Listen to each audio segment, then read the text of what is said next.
Russia, as you'll be aware, is huge, growing from a medium-sized state in the mid-16th century to this in the mid-1700s. Most of these lands are in what's called Siberia, which were difficult to govern due to their sheer size and placed Russia in contact with more potential rivals. As such, this raises the question, why did Russia conquer Siberia? What did it have to gain from doing so? Well, it won't surprise you to know that the primary reason was money. As of the reign of Ivan the Terrible, Moscow's lifeblood was trade, often in furs. These were sourced from the neighbouring lands and states, which often came into conflict with Moscow. In 1552, Ivan conquered the Khanate of Kazan and soon afterwards the Astrakhan Khanate. These conquests were both primarily to give Moscow control of the Volga River and thus the region's trade routes. So, with the economic lifeblood of Moscow secured along with some new fancy farmland and peasants there to tax, why did Ivan and his successors push for more? Well, Ivan sent a man called Yermak Timofeyevich to lead an army of Cossacks to pacify the neighbouring states. And he did this for two reasons. The first was to prevent raiding into Moscow's territories, and the second was to extract tribute in the form of furs, which would then be sold on to Europe.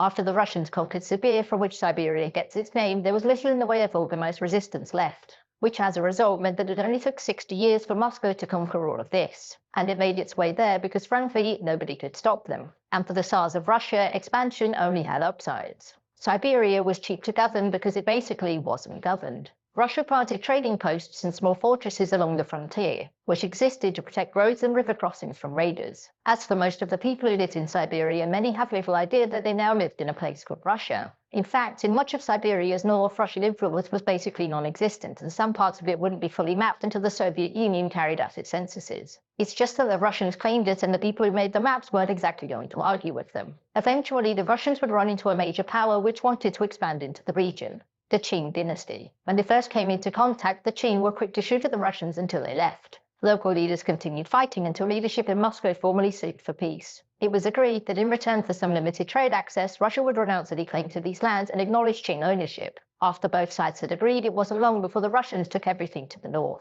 Again, this was because nothing was stopping them, and it's not like it cost the government much to do so. Also, Russia was now about 20 times as large as it had been a century prior, and its sheer size and by extension prestige was one of the reasons that European leaders acknowledged Russian Tsars becoming Russian emperors. When China would later find itself on the receiving end of European imperial policy, Russia was quick to capitalize, and it took the lands it had previously been denied, meaning that the country would stretch all the way from the Baltic Sea in the west to the Sea of Japan